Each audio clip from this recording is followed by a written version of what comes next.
I mean, how do you know when, if your advisor is doing a great job?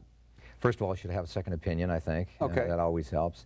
And secondly, oftentimes we find even if they have an advisor, it can be maybe a stock money manager, which is great, and we'll keep them in place. If it's a good money manager, a new client comes on board, we'll keep that money manager in place, managing a portion of the portfolio, but certainly not all of the portfolio.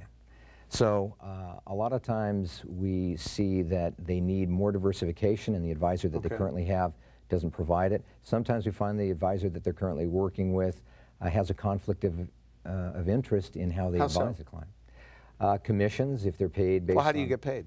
We get paid from the client. We charge them a fee so it's based under on management money. Assets under so management. if they do well, you do well. That's right. So you're not necessarily selling products. We do not sell products. Okay. And we think that's a conflict of interest. So you think people that are, they can't help but be biased?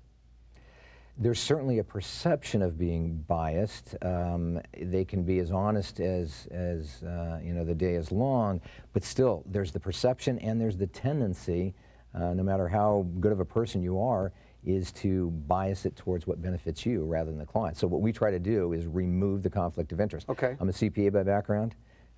Independence, objectivity kind of runs in my veins, and so when I set up the company, I wanted to make sure that we had a situation where we could provide objective, unbiased advice to our clients, and in a sense, sit on the same side of the table. What do you call yourself? Financial planner, financial Wealth advisor? managers. Wealth managers. Yeah.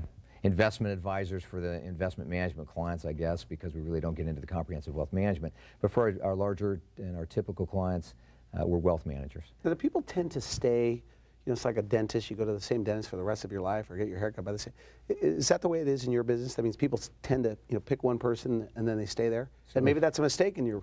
Well, certainly for us it is. When we have clients come to us, it's a very rare case where we lose a client. That doesn't happen very often. Okay. But I guess getting people to make a change is very difficult. That's hard. Yeah, it is really hard. So how do they know when to change? Well, I mean, what are the signs?